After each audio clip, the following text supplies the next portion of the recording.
Namaste, namaste. Vanakkam. Yeah. So, in the beginning, just a little bit of background about the new year and the new year messages because people often ask, as we know, in different parts of India, we have so many new years. Every part has its own unique new year, and it's perfectly natural and fine. All that it means is that time moves cyclically as well as linearly. What is meant by cyclic movement is that after every cycle, it's like a chance to reorient ourselves. This we see in nature all the time, like day and night is a cycle. So we can take an example. We wake up in the morning, we are all fresh. Usually we have a beautiful aspiration. But as we go, meet, interact, lot of dust and dirt and all kinds of things start gathering around. So we come back and then we take a bath again. Some people take a bath at night, which is very good. Some take it in the next day morning, but we start the day afresh. So too, through an year, many things happen as the seasons change, and according to the changes of the season, the different effort, the different kind of events, circumstances, all kinds of reactions, responses collectively, they gather inside us and they obscure the core aspiration with which we are born. It happens during birthday also. Birthday is an individual's new year, actually, if you look at it that way. But what about the collective journey of man? So, a new year is an opportunity when time is turning into a cycle, when we can get rid of the dust and the dirt, take a new bath, and once again rekindle the fire of aspiration. This is what it basically means. Now, I'm not going into how it is celebrated, understood, and that's a different story altogether. So, when do we have the new year? Mother says very clearly it's a convention. So, according to the collective convention, now we celebrate New Year on 1st January. But depending on where you start, the cycle will end there. The fact is that there is a cycle. In 365 days, Earth completes the cycle around the sun. But when did it start? So we don't know, or each one has his own understanding about it. Ideally, it should be with the seasons perfectly as the thaw begins and spring comes in. Logically, if we follow the science of nature, the cycle should start from there. But in the Western world, the Gregorian calendar, it starts with 25th December onwards. So if you see, the new year starts between 25th December and 6th of January. So 25th December is the day of the return of light. And 6th of January, it's not about Christ's birth, and that we have spoken, but nevertheless, it's celebrated as Christmas. And 6th January is the day of Epiphany. It falls right in between. So Epiphany is the day when people from the East recognized in Christ that he is a savior and who has come. He is one of the messiahs who had been prophesied. So in the Western world, we see 1st January is celebrated. When it started, how it started, not relevant. But the fact is that large number of humanity now takes that 1st January is a starting of a new year, which is fine. But now, the mother, we'll see something very interesting. She used all these conventions to help mankind go forward. So, it's not like when at one point mother was asked, why do people celebrate festivals, Diwali and Christmas and all this? Mother said, because men like festivals. So, we must understand the difference. She was not giving a sanction to an old way of life, but she was using an old way to which we were already accustomed for something new. So we see, for example, in one of our New Year prayers, something very beautiful. She says that what we should do on the end of the year, as the past is going behind, she says we should get rid of all artificiality and hypocrisy. I find this so beautiful because when she was asked much later that now that the supermind has come, what is it that it will reject? So she says, why it should reject anything? It will transform. If we take what Sri Aurobindo has said, nothing will be rejected. So she says, after a silence, what it will reject is hypocrisy and artificiality. So if we look at it, what is artificiality and hypocrisy? It distorts the original truth of our own nature. The original impulsion of creation, which is there in every human being. So she was rekindling that fire and asking us to get rid of all that pretensions, the shows, the shams, the crookedness, the lies, the falsehoods, the obscurity, which cover the fire of aspiration within us, and therefore we are not able to really feel that inner fire. Of course, when the fire begins to rage, it automatically will start burning away these layers. So she says that this is how we should use the new year, the new year, start the new year. Then, as to New Year celebrations, now apart from the darshan days, the actual first account of celebration of New Year's in the ashram, it was not a celebration. There was no show. There were no people gathering together outside and greeting each other. It was a very quiet affair. So from 1933 onwards, mother used to celebrate these 4 days started in the ashram. 29th March, 4th April. 4th April, she said, New Year of Pondicherry. And 29th March, the day of her first arrival. 25th December, which was the day of the return of the light.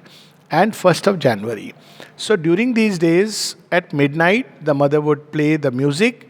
And after she would have played the music, she would be sitting in the first floor of the what today we have as the meditation room. Above that, on the first floor, and people will go there and do pranam, and they will receive usually new birth, those lovely from that plant, new birth. So it was like, now you are being born anew, born into a new possibility, a new light, a new way of looking at things, a complete change, overhauling of yourself.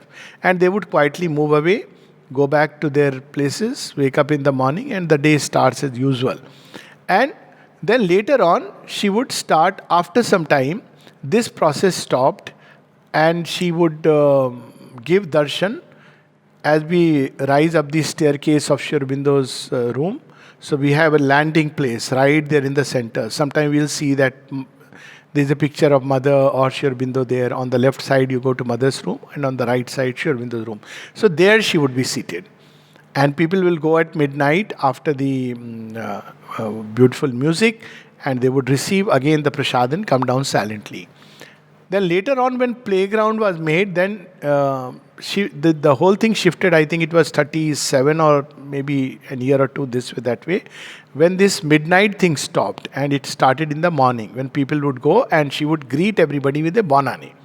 So that's how the morning 6 o'clock process started. And she would distribute calendar and a message card. And calendar and message cards were given to all who came. It was not just ashram inmates, it was people who came as devotees. They could go to the playground, they could receive from her own hands and go back feeling blessed.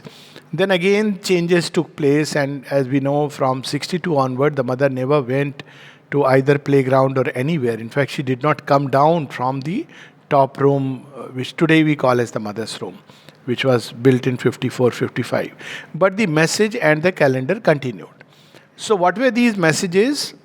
Unlike the Darshan Day message was something which, she said, something we had tried, perfected, and knew its results. So it was meant to distribute to all. So that's how she was generalizing a truth which had been discovered. For instance, have faith and he will do everything for you. Now this is, she generalizing a truth that has been experimented upon by the divine and known, established, and now she was fixing it in the consciousness of earth. But for example, one of the messages was that Sri Aurobindo is present among us, he reveals himself to those who have faith in him. So these were things which were confirmed, and they were being distributed on Darshan days. But the New Year message was, she would foresee what is going to come, and she would prepare us for that. And that is something very interesting when we read these messages, how she was foreseeing. Sometimes she would be asked, Mother, what is going to happen in the New Year? And she would reveal the truth in the form of the message and give us a way, a process to go through that whole journey. For example, one of the things was 1954 end. So 55 beginning. She gives a very interesting message. She tells people, no human will can finally prevail against the divine will. Put yourself deliberately on the side of the divine and the victory is certain. Whose victory? Divine victory, not our individual victory. There is nothing like individual victory. So when she gave the message, later on she said, 14 months from now are going to be very, very difficult months. So this was on 1st January 1955. Exactly 14 months later, the supramental manifestation took place. So we hear about the 29th February 1956, and the message she gave in 1956, 1st January, is the greatest victories are the least noisy. The advent of a new world is not announced by the beating of drums. So she was cautioning us always. There was always a tendency in human consciousness to mix up vital things with something which is very solemn, something which is beautiful, something which is sacred and divine. So always they would caution us, even for darshan days. When Sri Aurobindo was asked that, Sir, this darshan day was exceptional. Sri Aurobindo said, is it really? You felt like that? So he says, yes. He says, on the contrary, there was an onrush of dark vital forces. The mother also said that if you felt it like that, it is something individual.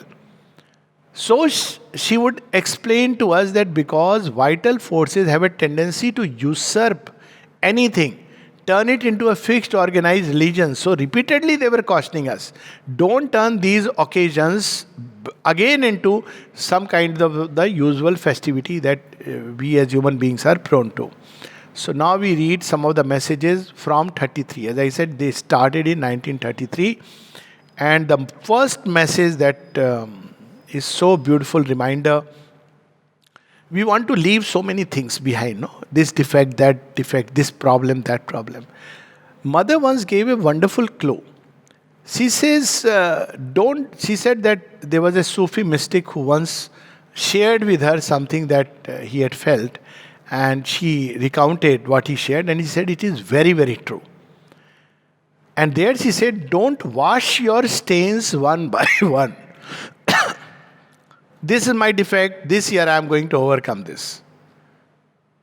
This is my problem, this year I am going to work upon it. She says, no, change the very sheet. Now this is what she spoke about, reversal of consciousness. Because if our consciousness doesn't change, none of our resolutions have any real meaning and substance. And history of human beings is witness to the fact that how quick we are to resolve and how quicker we are to break that resolve. So that's because when consciousness doesn't change, nothing really changes. So the first message she gives us is, let the 1933, let the birth of the new year be the new birth of our consciousness. So this new birth was well known in ancient spiritual traditions. In India it was called becoming a Dvij, twice born. So in ancient India, people who were twice born, they used to wear a sacred thread so that you know this fellow is twice born. He is on a spiritual path. So people went and respected him and asked, now all that is gone because now you have only the sacred thread but nothing sacred inside. But that was the beginning, that this person is twice born. So he became into the role of a priest. Because why? Because he is a seeker after knowledge and he has some knowledge within himself. So these were the people who were regarded as twice born. In the Western world, they use the word twice born. In ancient India, the word used was Dvij, Dva and Aj, born. Aj is the Sanskrit word for born. Andaja, Jalaja. So those who were born again into the spiritual consciousness. So she is reminding us, be born to the new consciousness. Don't worry about other things. If you can achieve this, the rest will follow. If there is an inner change, there is a reversal and all the rest is a natural consequence. Rather than trying to get rid of this problem, that problem, focus more and more on the one thing needful, which is the divine. Let's put it in the way she would ask us. Then she says, leaving the past far behind us, let us run towards a luminous future. Wonderful clue. When later on she was asked, Mother, what should we do to embody this new consciousness? She spoke of two things. Do not cling. And she said, not only do not cling to the past, but all our formations, the way we understand life, the way we approach it, our thought patterns, our ideas, all this to which we cling. And the second thing she says, thirst for the truth, thirst for light. So these are the two things. Thirst for the divine, thirst for perfection. Call it it doesn't matter what name. So she says, leaving the past far behind us, let us run towards a luminous future. And 1934, the message was, Lord, The year is dying, and our gratitude bows down to thee. So people may say that, well, not everything was good. Well, everything that happens ultimately is for the good, because it helps us to move toward the divine. In fact, very often things which we regard as painful have been some of the best means to hasten our aspiration. They are meant for that. Whereas if everything is fine, people are in their comfort. So they forget or they take life for granted, they take the divine for granted. So when we look back to the past, we should be grateful. And actually, to be grateful, we don't need any event. It is enough to be grateful that the divine is here. He has given us an aspiration. He has shown us a path, a wonderful goal. We don't need to be grateful for anything else. And so she says that great gratitude and our gratitude bows down to thee. People often send thank you messages. Thanks to all my friends, thanks to this person, that person. Let there be only one person. That person is the divine. If we have conveyed our thanks to him, he will convey it to whomsoever he wants to convey in his own way. So let us deposit all our gratitude messages and cards and everything to in his big kitty store, and let him distribute it to whomever and in whatever way, because he will know best how exactly. We just say a word, sorry, thank you, they have become meaningless.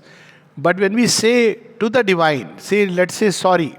Somebody asked him, asked the mother that, I have done this mistake with that person. Should I say sorry? She says, that is not important. You should recognize the mistake and you should pray to the divine to remove it. How does it matter? Saying sorry, you can say sorry 100 times, commit the same mistake, and even if you don't commit, it doesn't help.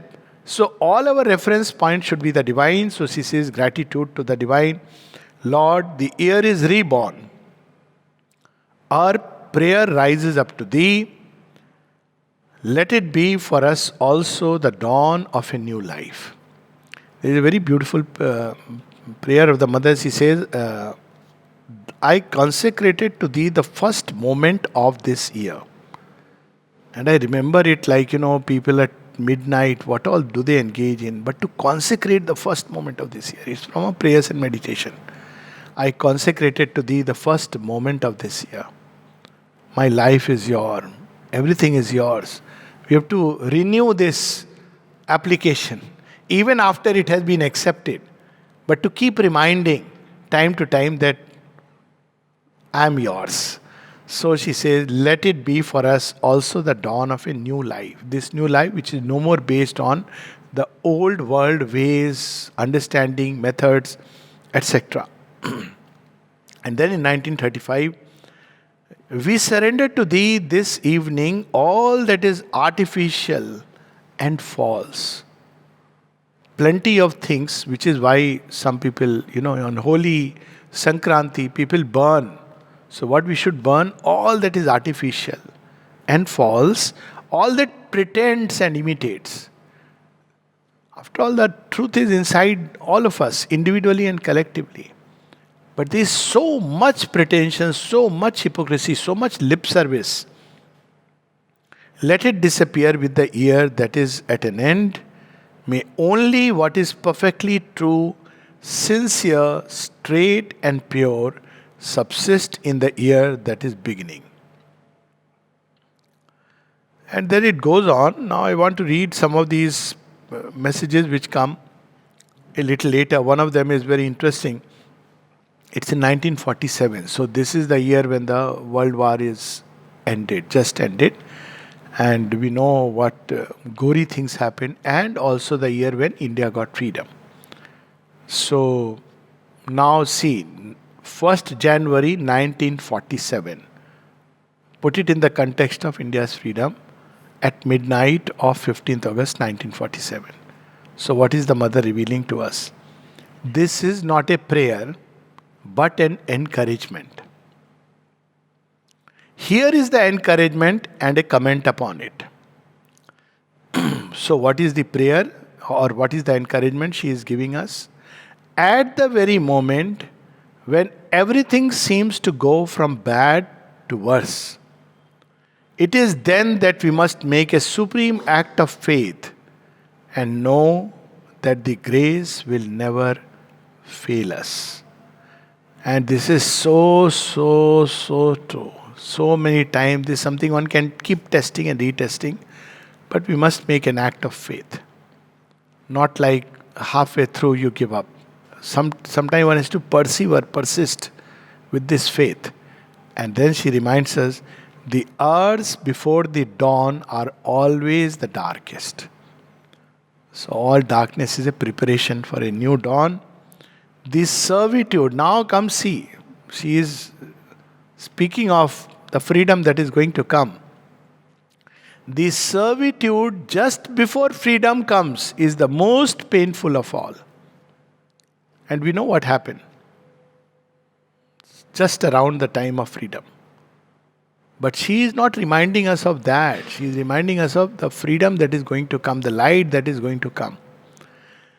But in the heart, endowed with faith, burns the eternal flame of hope, which leaves no room for discouragement.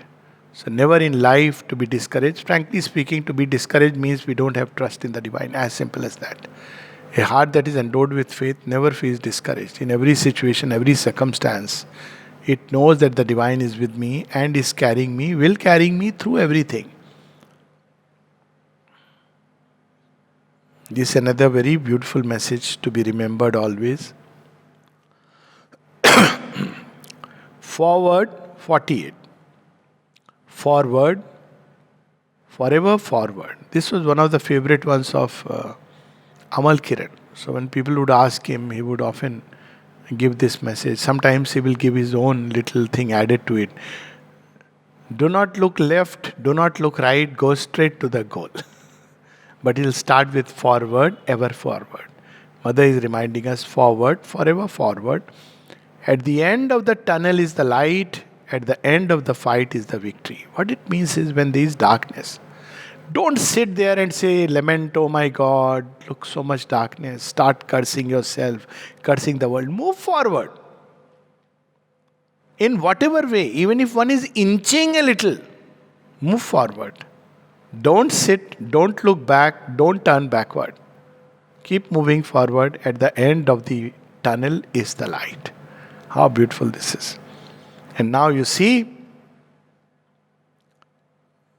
1949, Sri Aurobindo had taken a decision. Actually, 47 he had hinted, but 49 he had taken a decision to withdraw. And 50, and this is what he did. And the mother's message is so powerful. That time the mother had said, if one has to withdraw, I will withdraw. And Sri Aurobindo said, no, you have to fulfill our yoga of transformation. The message of 1949 is, Lord, on the eve of the new year, I ask thee what I must say. Thou hast made me see to extreme possibilities and given me the command to keep silent.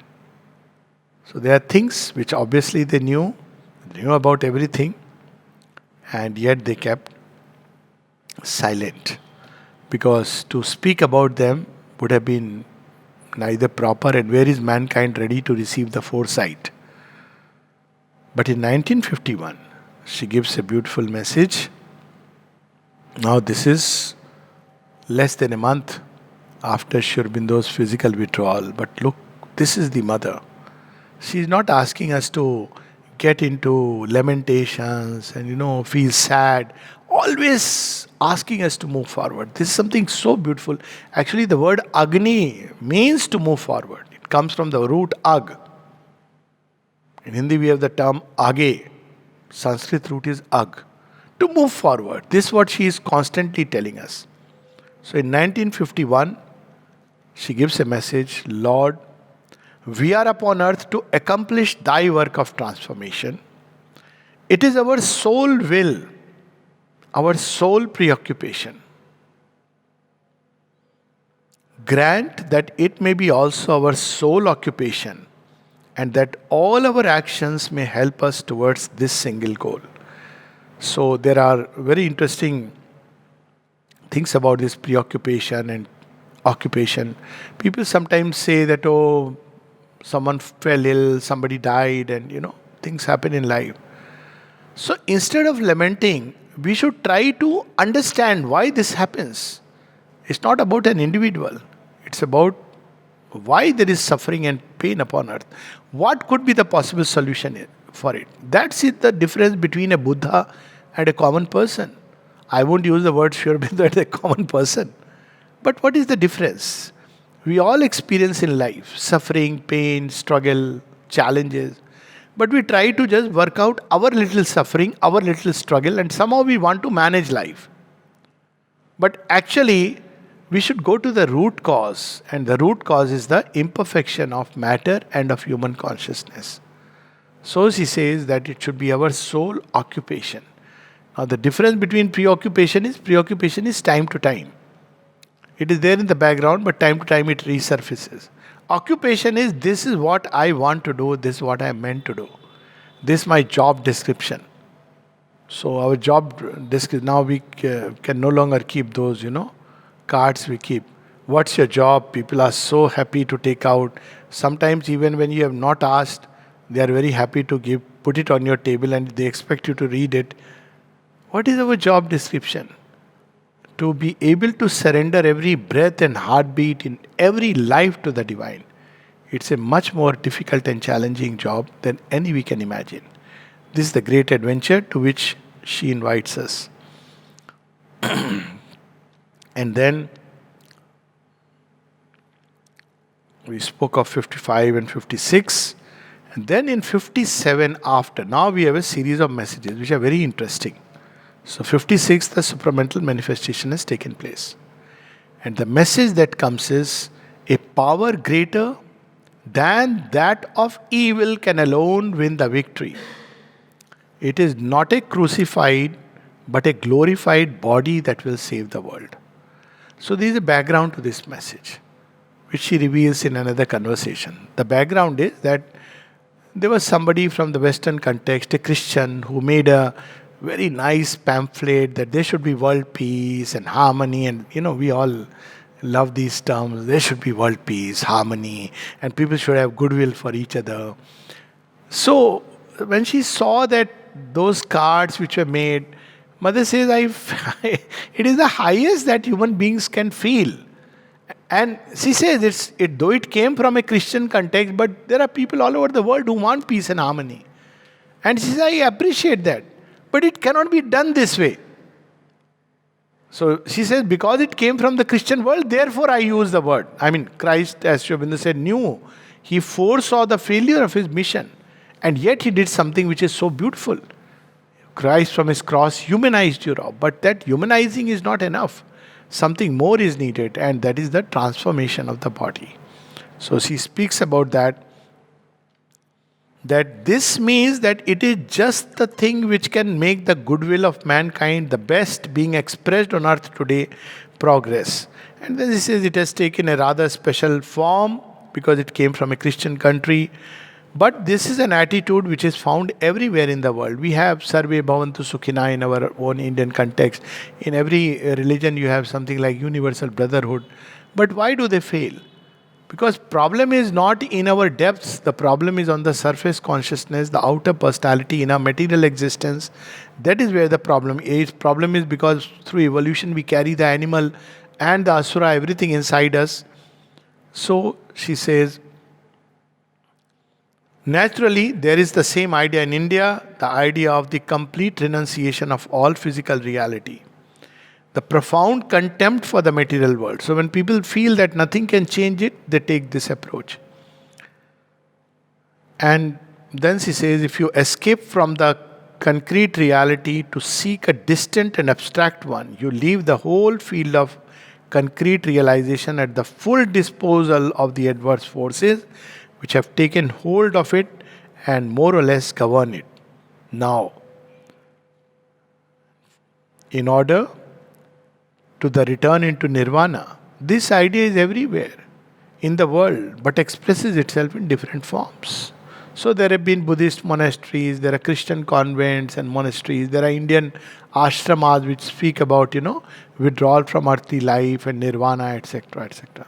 So what we are doing, one is the collective effort that a human being needs to make to contribute to the world progress, he is refusing that.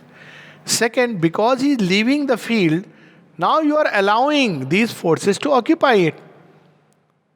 So that's not regarded as the perfect ideal.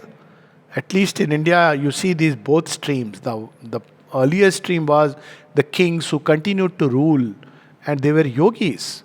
But later on, this division came that a yogi is meant to renounce the world outwardly, whereas Shri Krishna spoke about inner tyag and not outer sannyas. But this is how it tends to take hold of the human consciousness everywhere.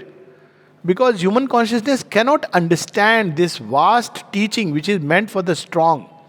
There is a passage where Sri Aurobindo says, I have not come here to create mutts and sannyasins. That's not what he has come here to create. And then he says, I have come here to call the souls of the strong to the Leela of Krishna and Kali. This is what we are here for.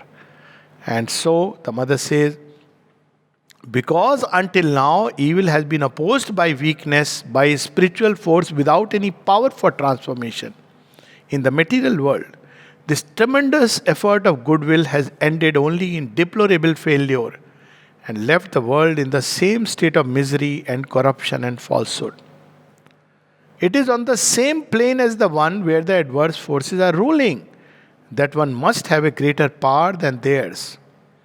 And then she reminds us this force is the supramental force, and then toward the end comes something very powerful, and I feel this is something we should etch in our hearts and keep it forever. Right on every door inside us. It is neither sacrifice, nor renunciation, nor weakness which can bring the victory. Very powerful. It is only delight. Just imagine. Delight in the battle, delight in the victory, delight even in the failure and the loss. Delight when the sword is used, delight when it is broken and thrown aside. To discover that constant delight. That's what Krishna stands for. So she says it is neither sacrifice, nor renunciation, nor weakness which can bring the victory. It is only delight, a delight which is strength. Because you are never discouraged. You don't give up.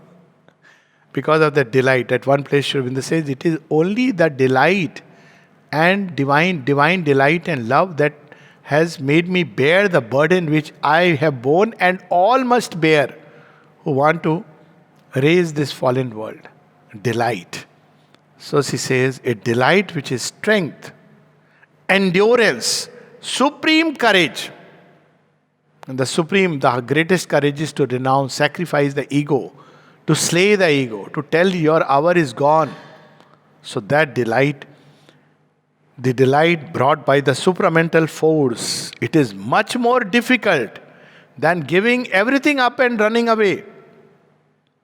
It demands an infinitely greater heroism, but that is the only way to conquer. And as we know that the mother says that heroism is not what men understand. Heroism to tell your ego that your hour is gone. All hurts, all pains are nothing but the ego. All insults are nothing but the ego. I think yesterday or day before I was reading this, one of Sri Aurobindo's poems. He says, easy it is to love. In return for love, in a shopman's heart, he who when, what was the word, slain or something, he who when receives the blow, yet gives the kiss, receives and gives the kiss, he loves. So that power that comes, it's not a weakness, it's not like, oh, I am helplessly. No, it's a greater love. Every time there is a challenge, bring out a greater love, a greater delight, a greater peace. And very interesting question then the person asked on this message. Mother, this new force which is going to act, now this is 57, will it act through individual effort or independently of it? She says, why this opposition? The supramental will actually make us do effort. That is the law. As he says, it acts independently of all individual effort, as if automatically in the world, but it creates individual effort. It will inspire us to act in certain ways. See, this is the trick of the divine. The sooner we understand, the better it is. So, just on a little personal note, I had shared all this, I had read all this about the Gita, discernment, turn the buddhi inward, upward, nishkam. But the nishkam karma I found very good. Discernment, all is okay. Nishkam karma. Then a love for the divine. I said, this is wonderful. But this chapter on discernment was left. I said, what is the need? But then the divine will make you do it. He'll bring you to it and make you do it. So he makes you do the effort. So it is something so interesting that he will. Individual effort is one of its means of action and perhaps the most powerful. So this idea that mother will do everything, this is, even today, for example, now we must know the messages are stopped now from tomorrow. There will be no New Year message being given from the ashram, no darshan message cards. So somebody responded to it saying, let thy will be done. It is not necessary that everything that happens is the divine will. Because there is always a play of the human and the divine will. So if we just say everything that, whatever mother wants, we should instead say, Mother, may I want what you want. I have a little will, I offer it to you. You become this will, so that all I think and feel and will and act be an expression of yours. So this is how we should lead our life. If one thinks that individual effort is due to the individual, it is an illusion, obviously, because every ingredient of ours is given by nature, which of course is a child of the Divine Mother, and how we use it, that choice is ours still. Not making a choice is also a choice, as Shri Krishna says in the Gita. Not making an effort is also an effort. What we have to do is the direction of the effort. We may choose not to act, fine, but it should be a conscious choice and not a helpless situation. But if the individual, under the pretext that there is a universal action independent of himself, refuses to make an individual effort, he refuses to give his collaboration. The force wants to use and does in fact use individual effort as one of the most powerful means at its disposal. It is the force itself, it is this power which is your individual effort. So we cannot say mother will do everything. Of course she will do, but she will also use our individual effort as part of that process. Because we are part of that larger becoming. I can't deny my role in that whole process of becoming. But here comes the trick, whether I am aligned to the will or I am not aligned to the divine will, that is the effort. And so you see, the first movement of vital self-conceit, when it is told, you don't exist in yourself, naturally it says, all right, I won't do anything anymore. I am not the one who works, so I won't work any longer. She uses the word vital self-conceit. And very good, the divine can do everything. It is his business. I won't stir anymore if the credit does not go to me. See, that is one problem, that in this yoga everybody, no, what I have to do, that is one extreme. Why? Because you give credit to the divine, then there is a problem.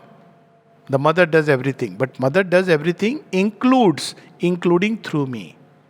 I am part of her action in this world. Well, but indeed there is no word for such things. This is something I constantly hear. It is simply a way of venting one's offended self-conceit, that's all. But the true reaction, the pure reaction, is an enthusiastic impulse of collaboration to play the game with all the energy, the willpower at the disposal of one's consciousness. Whatever is the field given to me, however small, maybe mending the shoe, I must do it as a service, so that I satisfy the divine within me, the demand of perfection in that shoe mending.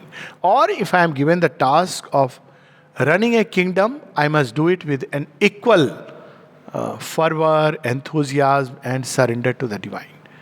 And tomorrow, if it is taken away, I shouldn't cry. Oh, see, divine has forgotten me. No. He who to some gives victory, joy, and good, to some gives rest. And time to time. So we should live with that state of inner equanimity. We know how Mr. Talwar, once the RBI head, and he refused to sign something which I think it was during emergency or just around that time, and he refused. And he was told that it is the finance minister via the prime minister via the finance minister, then he wants you to do it. So he said, no, I can't do it because it's not right, not the right thing to do. Then says, then you choose, you'll have to resign. He says, fine. So he started walking out. Next day, he said, not a single day I need to stay. And then there was a farewell given to him, a very quick farewell. And some of them people felt very sad and they said, we are so sorry for you. He said, why? He said, because you have to go this way. He said, no, the Divine Mother had put me here. Now she is calling me directly in her service. Why should you be sorry? It's something very nice. So now I'll go and serve her directly. Right now I was serving her this way. And when he came here to the ashram, he was asked what work he will do. Now this I heard directly from the person who was present. So he said, see, if I come and join the ashram, you will send me to dining room. This was his reply.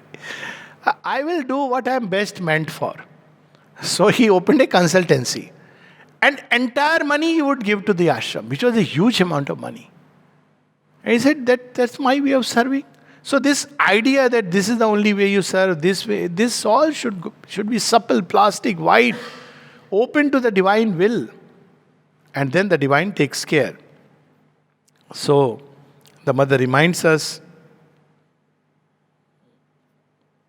that is the true movement, to feel that one's will is intensified to the utmost because it is no longer a tiny little microscopic person in infinity, but an infinite universal person which makes you act the force of truth. That is the true reaction. That's what we know the whole Gita is about. That Arjun, you can make a choice, I won't stop you.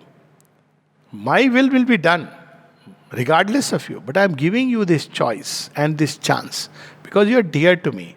And then he surrenders his will. And when he surrenders his will and acts that, Keshav, you tell me what I have to do. And now victory is certain. Wherever there is Krishna, wherever there is Partha, there is victory. The other one, miserable. I am not the one who is doing things. It is not my will being expressed. It is not my power. So I lie down flat, stretch myself out in inert passivity and I won't move. Very well then, one tells the divine, do whatever you like, I don't exist any longer. And she says, that is poor indeed. And that is what the mother said, Sri Aurobindo said, is tamasic surrender. That everything will be done for you doesn't mean this. You have to make your choice. Aspiration you have to do. Rejection, even surrender is a conscious act. And then the divine takes up that little squirrel inside and makes it Rama squirrel. And that changes everything. And then there are a number of beautiful messages. Each of them has a history behind it, but obviously time constraint is there in Collected Works, 1958 message where she speaks about material nature collaborating, and that was a very big event which has gone unnoticed. People don't understand its significance. There in Mother's Collected Works, volume 9, you will find the significance of this message. And then at the very bottom of Inconscience, she plunges, and here there is a little history. 1959, as we know, that after that the mother stopped classes. So she used to take the class and she would see people so unconsciously sitting there, playground. So she said, what is there in these people? Why are they so unconscious? So she went into their consciousness, human consciousness. Not those people alone, it's us people, humanity. Then she made a discovery. She went deep inside us and she saw what unconsciousness is there in human nature. So she goes, and that discovery she made and she gave as a message for 1959. At the very bottom of the inconscience, most hard and rigid and narrow and stifling. This was the mental world of human beings. Very narrow. That's why today itself, while somebody said, Sri Aurobindo's writings, you cannot understand spiritual things with a mental consciousness. One has to have a spiritual consciousness, which by its nature, if not a free universal intelligence, it is at least a vast and supple intelligence. Otherwise, it turns into a fixed religious dogma. Do this, don't do this, right, wrong. It just gets into that and finishes the great truth. So she says that at the very bottom of the inconscience, most hard and rigid and narrow and stifling, I struck upon an almighty spring that cast me forthwith into a formless, limitless, vast, vibrating with the seeds of a new world. She saw, yes, there is so much darkness and consciousness, but the seeds of the new world are still there. And she brings it out. That's how the bridge is built between the seeds of the new world in the inconscience and the supramental world that is manifesting. She becomes the bridge. Very beautiful 1960 message. Always to remember, to know is good. Of course, this knowing is not book knowledge. To know is good. With Sri Aurobindo and the mother, even to just have the book knowledge, one must read everything they have said upon a subject. Then the discernment comes. Otherwise, we see all kinds of things circulating. Like recently that, what mother spoke about Indra and what she spoke. We must know that she has spoken other things also, incidentally, for everybody. So to put up a thing out of context is another way to use their writings for political and other purposes. We should not do that. But people do that all the time. When you read the entire panorama, then you realize, oh, she looked at it. This is about a person. What about the teachings? So vast, so infinite. There is this cling to truth written when we go upstairs. And the mother says, what can I do? Everybody now believes that he is in truth. And they want to point out, so and so is in falsehood. And she says, everybody have their shibboleths. Somebody is a vegetarian and believes every non-vegetarian person is a sinner. Somebody who believes if somebody has a friend, then that person is sinner. He says everybody is having their own weak spots and they think others. What do they know of truth? And then she was asked, Mother, how to know truth? She says, you should be sincere. If you want to know it, truth will reveal itself. But don't make a formula out of it. So to know is good, to live is better. How? By living it. To be, that is perfect. The 61 message again, she gave a long commentary. This wonderful world of delight waiting at our gates for our call to come down upon earth. 56, they had brought down the supramental. But mother she did not stop there. She wanted the world of delight because that's the next step. So she was asked, Mother, isn't supramental the world of delight? She says, no, it's a preparation, truth consciousness. If we don't live in truth, we may speak about Krishna as Anandamay, but we'll turn all that into something which is very low. So she says, that world of delight had come. It used to come. That is the consciousness of Radha. It would come in 1940s, it would come. But man is not ready. When she was asked, how can man become ready to receive it? She says, you have to be a super Parsifal. That means you should not be drawn towards any pleasure. Now that cannot be unless supramental transformation has taken place. Because it's not about coercing and suppressing things. It's about transforming things. Then 62, of course, we know that something very powerful took place subsequently. We thirst for perfection, not this human perfection, which is a perfection of the ego and bars the way to the divine perfection. What a revelation. So she says people who are very good or very perfect, who believe they are too good people, don't try to convert them, they are not ready. They would lose this and not get this. That's why when someone asked Sri Aurobindo, Niruddha, that I wish you had disciples like Vivekananda. You have asked who are, what specimen, what kind of disciples are we? Sri Aurobindo says, as to disciples, I agree. Kismat. And then he says something interesting. But as to Vivekananda, we don't know whether he would agree to this. And if he agreed, the ordinary humanity will not come out. Because in this yoga, there is a tremendous pressure to cleanse, purify, transform. So it is bound to come out, which remains covered when you move in the world like a sannyasi. So she says, we don't want this human perfection, but the divine perfection. In everything, the divine should manifest. But that one perfection which has the power to manifest upon earth the eternal truth. And not the human perfection, which is perfection of the ego. Oh, he's such a wonderful person. So highly educated. Starts from there. But he plays very good music also. He's a scientist and musician. And look at his humility. Everybody bows down and does namaskar. It means nothing from the divine point of view. If inside he's feeling, yes, very true, after all. Humility is to know before the divine nothing. All achievements count for nothing except one. And that too is the divine grace. To know the divine, to realize the divine, to live the divine, to breathe the divine, to become the divine. Now starts series of messages. 1963. I believe this is the message they are going to play tomorrow. So it's important.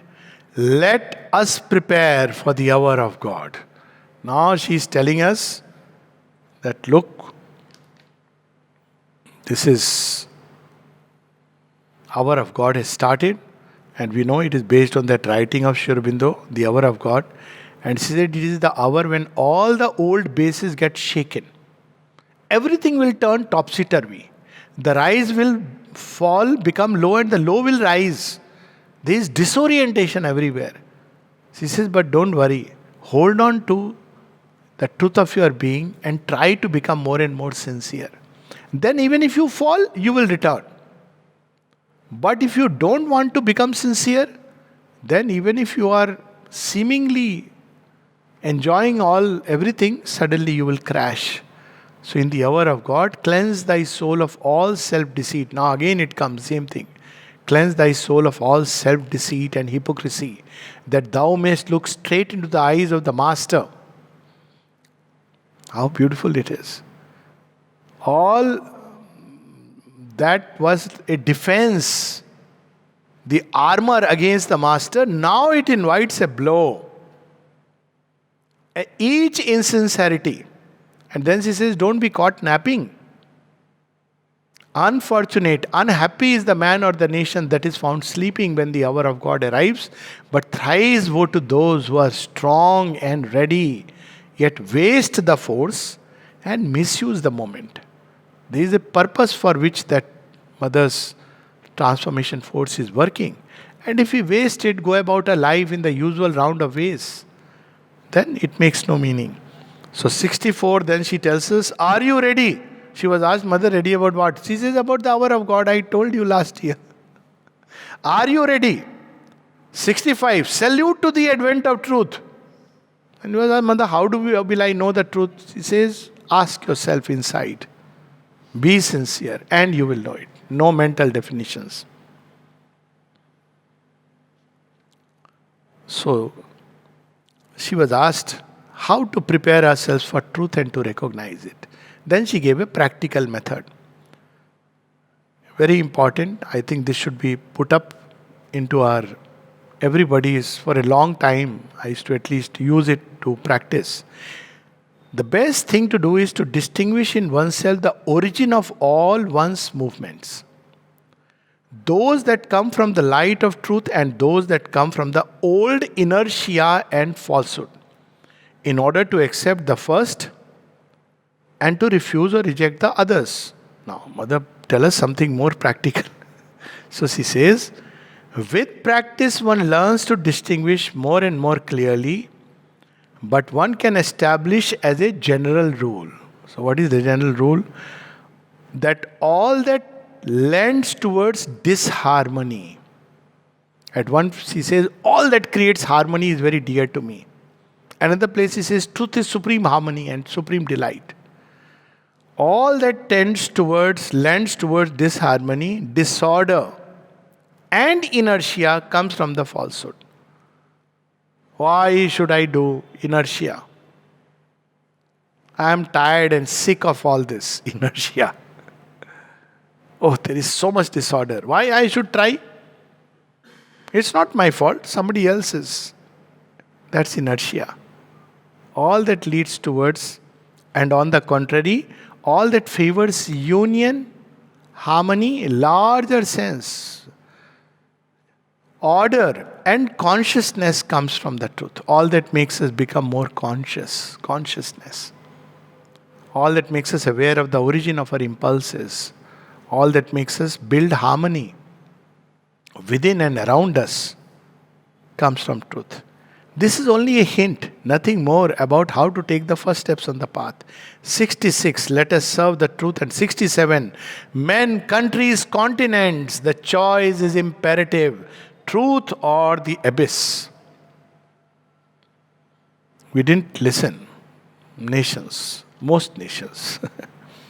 And she was asked, what is the abyss? And she says, right now there is a great tension. They have all taken positions as if to start war. It is the blind passion that men put into their international relations. At the base of all, there is fear, general distrust, and what they believe to be their interests. Money, business. All the nations, they will do anything for the sake of money and their power. A combination of these three things, when these three lowest passions of humanity are brought into play, that is what I called abyss. So this is lust for power, greed for money, and fear. This is where these three come into play, that is the abyss. Now people will say, but that fellow is enjoying life. Yeah, in the abyss, you have Ravan ka Sone ka Lanka. It doesn't matter. You had the dream world on the other side of the globe. It's not about you enjoying. People enjoy all kinds of things, but it is the abyss. When you live in the abyss, it's a very dangerous situation to be in. So she says, but when someone has decided to consecrate his life to the seeking for the divine, if he is sincere, if the resolution is sincere and carried out sincerely, there is absolutely nothing to fear. Because all that happens or will happen to him will lead him by the shortest way to this realization.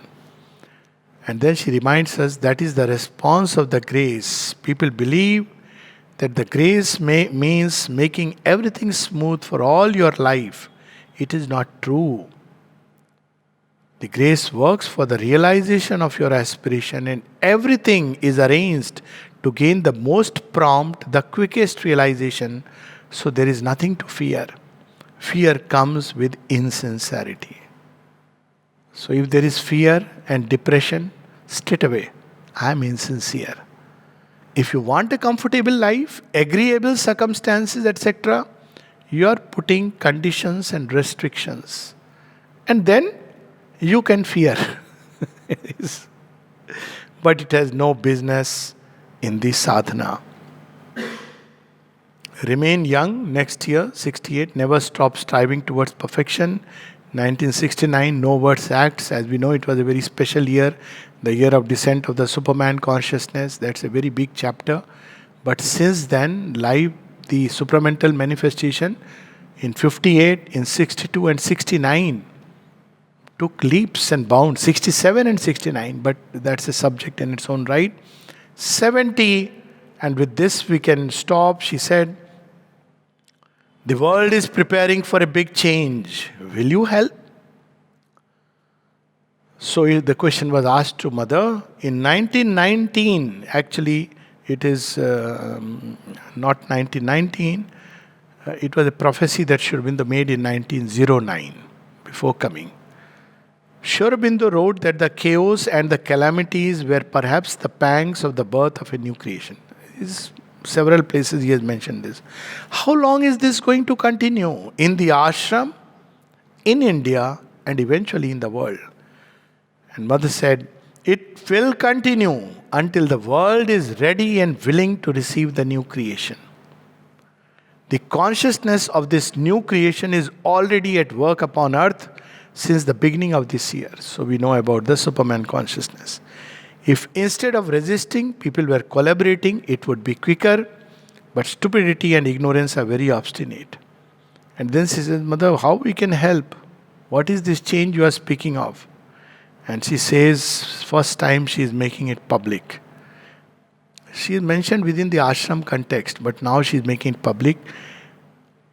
This great change is the appearance upon earth of a new race, which will be for man what man is for the animal. You can imagine, she made it public.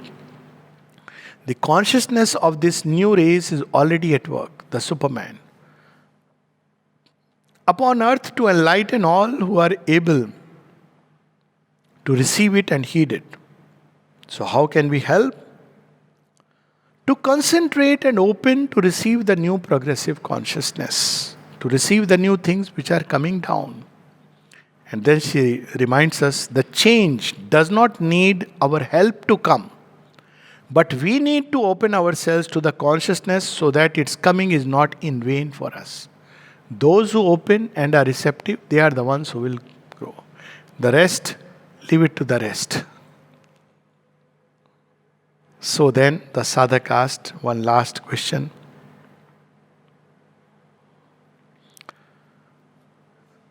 To allow the free working of the new consciousness, what should a sadhak do?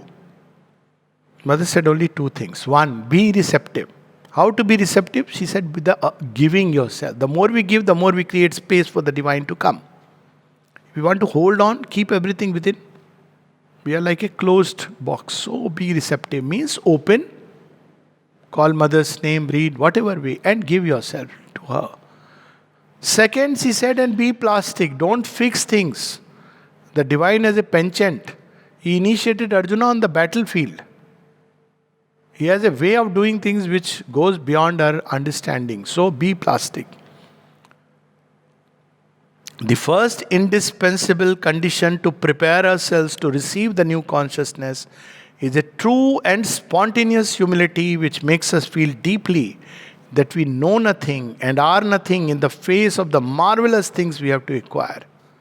All that we as human beings feel proud about is nothing. Imagine all the things that the chimpanzee felt proud about. Its tall stature, its muscular build, its ability to leap across. Maybe its tail, I don't know, chimpanzees have tail or not, much less monkeys had tails. All that had no meaning when it entered the human world. 71, blessed are those who take a leap towards the future. And finally, 72 is the centenary year. Let us all try to be worthy of Sri Aurobindo's centenary. And finally, 73, she's asking her consciousness to become vast, very vast. When you are conscious of the whole world at the same time, those who want to think only about their little ego self, their little family, their little consciousness as vast as the world. When you are conscious of the whole world at the same time, then you can become conscious of the divine. Thank you. Namaste. May the new birth, the new consciousness fill us, flood us each moment of every day, year after year, life after lives. And may the divine will be the victor in us and in everyone. Namaste.